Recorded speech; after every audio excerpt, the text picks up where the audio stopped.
My narcissist life, family.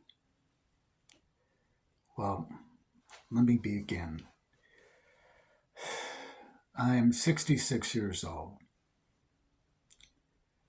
For many years, I've been fighting narcissist tendencies. It's very hard, it's an insidious disease. It's something that is generational. Now, there really hasn't been a lot of surveys, statistics on narcissism. There has been statistics, though, on pedophilia. Um, They say that of pedophiles, over 90% were abused as children. I believe if you look at narcissists, you will find that this statistic holds true. A lot of that has to do with something called Stockholm Syndrome. Stockholm Syndrome is a term that was coined in the 70s in Stockholm, of all places, would you believe? It has to do with people who were raised at a young age or at an age in affected by certain things, whether it's abuse, whether it's narcissism, whether it's eating disorders. It's hard. If your family has a problem, you're more than likely to have a problem. If your father beat your mother and you grew up seeing that, you're likely to beat your wife. Some people work to solve the problem, to get therapy. In my case, um, both of my parents are narcissists, were narcissists, my mom and my stepdad. My mom and dad divorced when I was less than 2 years old. I never really have any memories of my father, birth father, Jack. He was gone at an early age. Narcissism and the lies ran through the family for generations. Um, for instance, I was told that he was bad, no good. Turns out that he was a Korean War vet who was suffering from PTSD. My mom married him when she was still a teenager, just out of high school, a year or two after. He was older than her, at least a decade. Um, he was not making the kind of money that she had liked. She would have to go to work to help support us. Well, nowadays, the two family income is not that uncommon. Most children growing up have that, where at least the second parent works part time or full time, even. Um, it's just the way society is. In her family of origin, it was different. My grandfather owned three haberdasheries on Maxwell Street, three stores, until his son Izzy came back from World War II and was getting married. He gave one of the stores to him. Um, well, so she was used to a one parent staying with the children, the other parent working. She wasn't used to this situation. She divorced him. My grandparents had some money. They paid for her legal fees. They made it so that he had limited custody. He could only see me visitation. After a stunt that she pulled, he was a car salesman at the time, selling cars. He had a loaner. He had was able to get me visitation to pick me up. She fed me a bottle. I was an infant. I was less than a year old, maybe a year, a little more. No car seat. She fed me a bottle right before I he took me for the visit. I threw up in the car, which was, if you know how car salesmen are, the cars that they have are usually, demo cars they get. He had to bring me back right away, um, clean out the car because, after all, it was a dealership car that I had thrown up in. Who would feed an infant right before you hand it off? That definitely is a narcissistic act. It's an act of sabotage.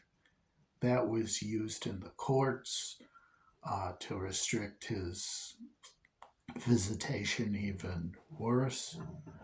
He was not able to pay all of the child support. Um, that incident caused him to get fired because the car was a dealer car and he was unable to pay child support.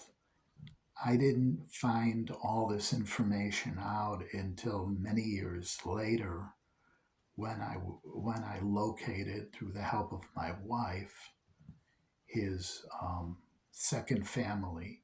He had since died. I never got a chance to meet him. I had a half brother. I have a half brother and a half sister. My half brother lives in the western suburbs. My half sister lives in Las Vegas. Anyways, this was a narcissist act, an act of sabotage. I was told he was no good. He never wanted to see me. Later, I found out that through legal things, because he was in arrears on his child support, his visitation rights were suspended. Total lies in the baby book. Nothing matched up.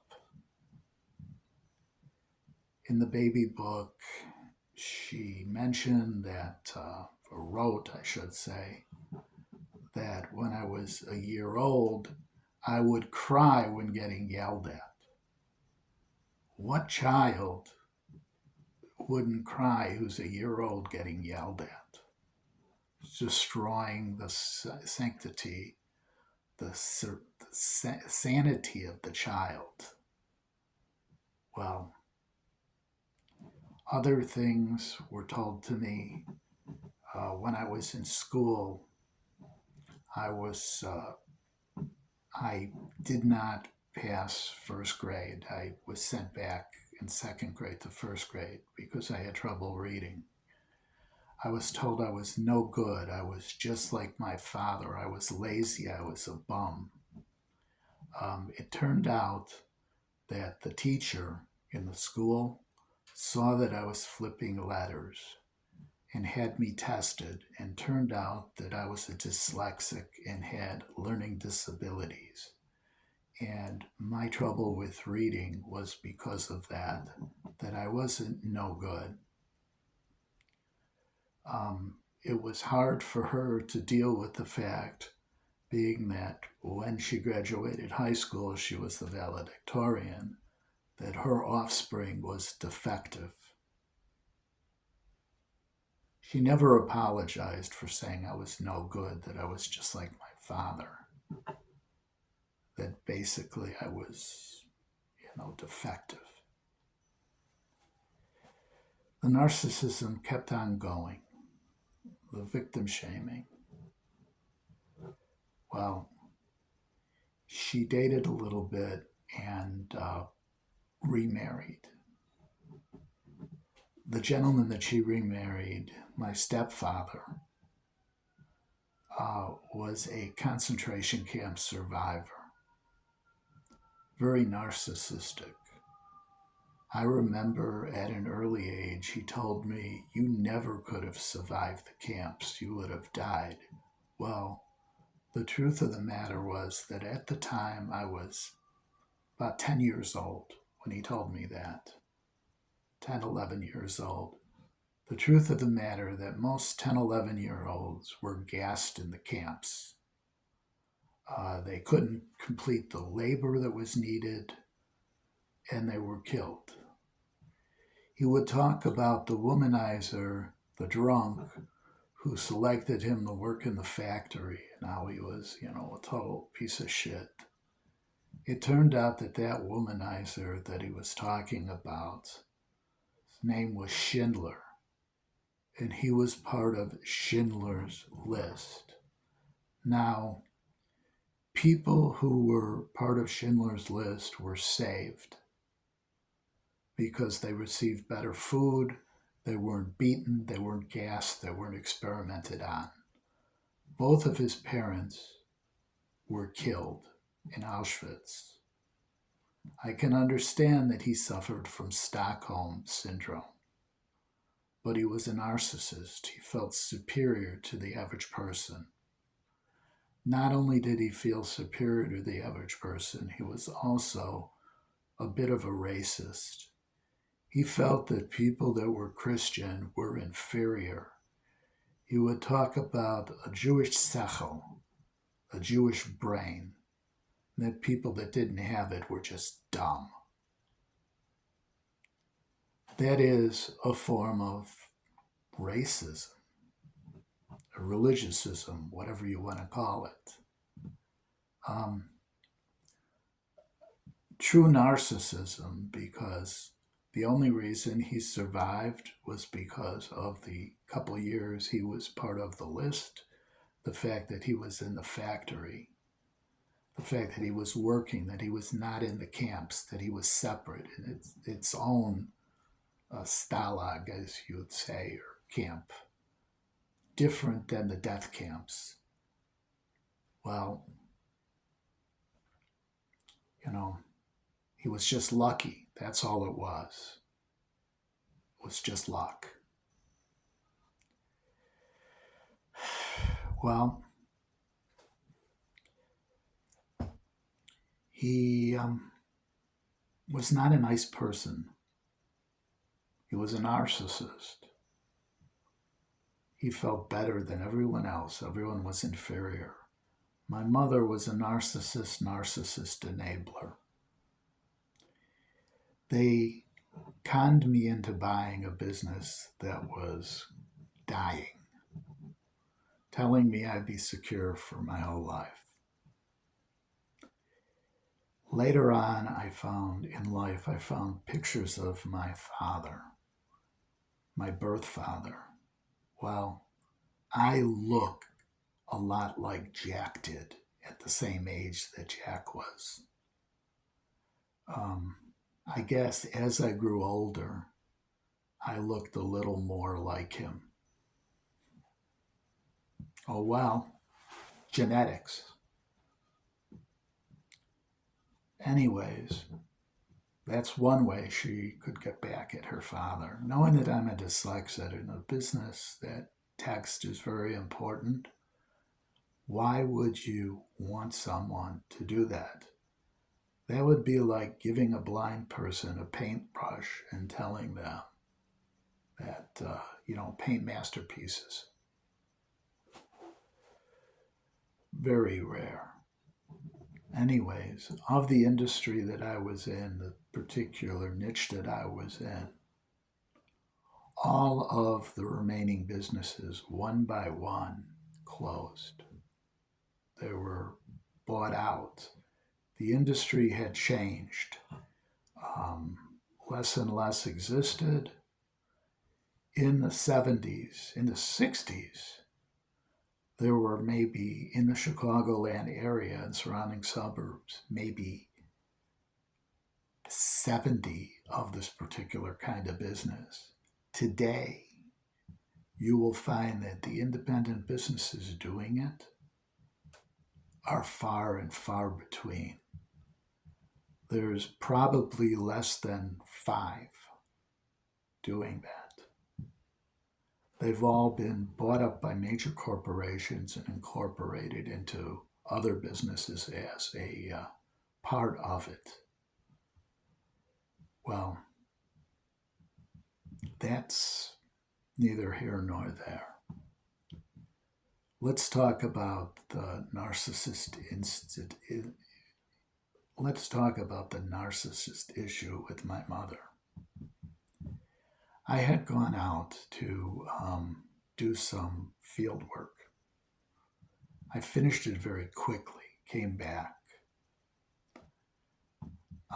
I was trying to seek mental help at the time, trying to fix myself.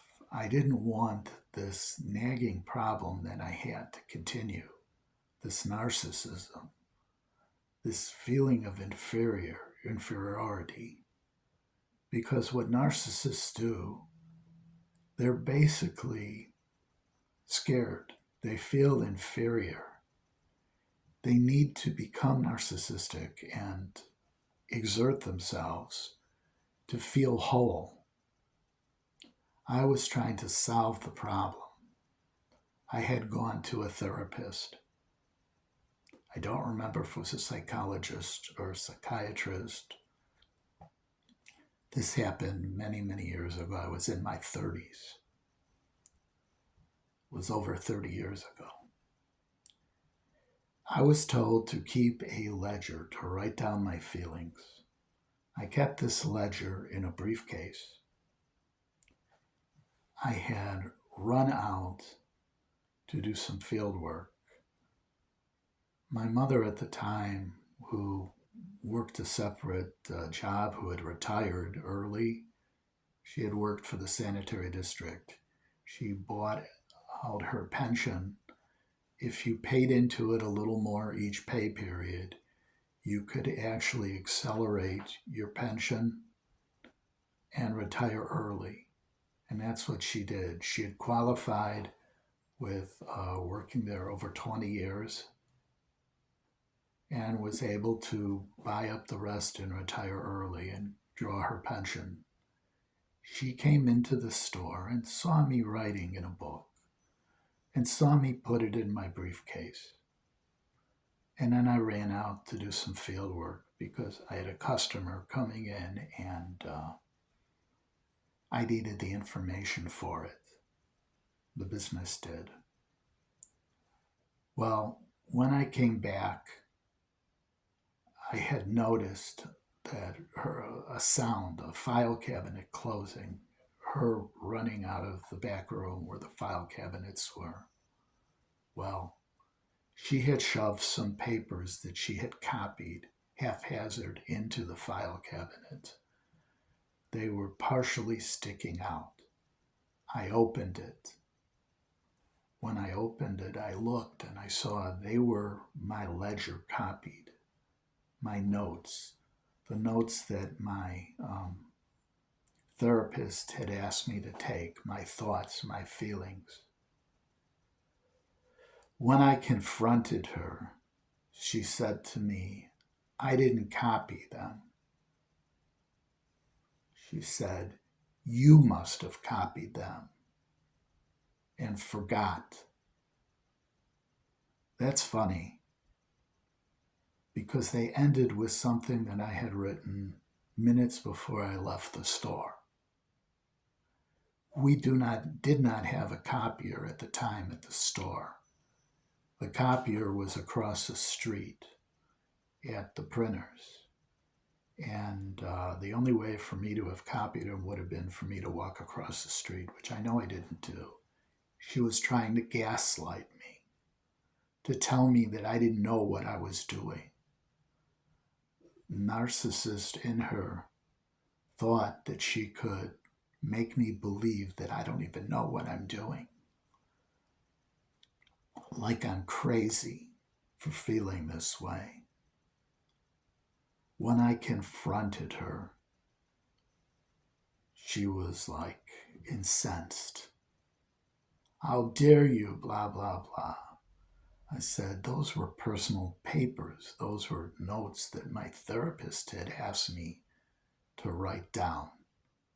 And then the narcissist in her really came out. She's like, why are you going to a therapist? Therapists are no good. Why are you doing that? She wanted the cycle to continue because my stepdad made her feel less than, so she needed someone else to feel less than, to pass the guilt, to pass the grief. My family had a saying, we give guilt freely. In other words, we destroy your psyche, and so what? The dysfunction in my family, the way that they thought, the way that they felt, it's really a sick family, generationally sick. My grandparents, they tolerated their son, their Marine son, who enlisted at 16, fought in World War II. He didn't raise the Marine banner, but that was his unit. He had been wounded.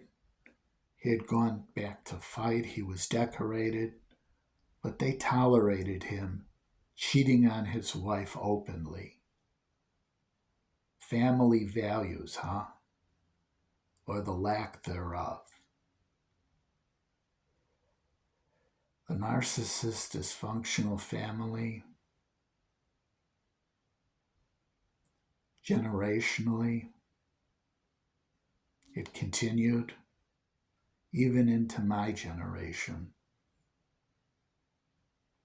But that's another story. Let's talk about the good marriage, and how he cheated on his wife and fathered another child.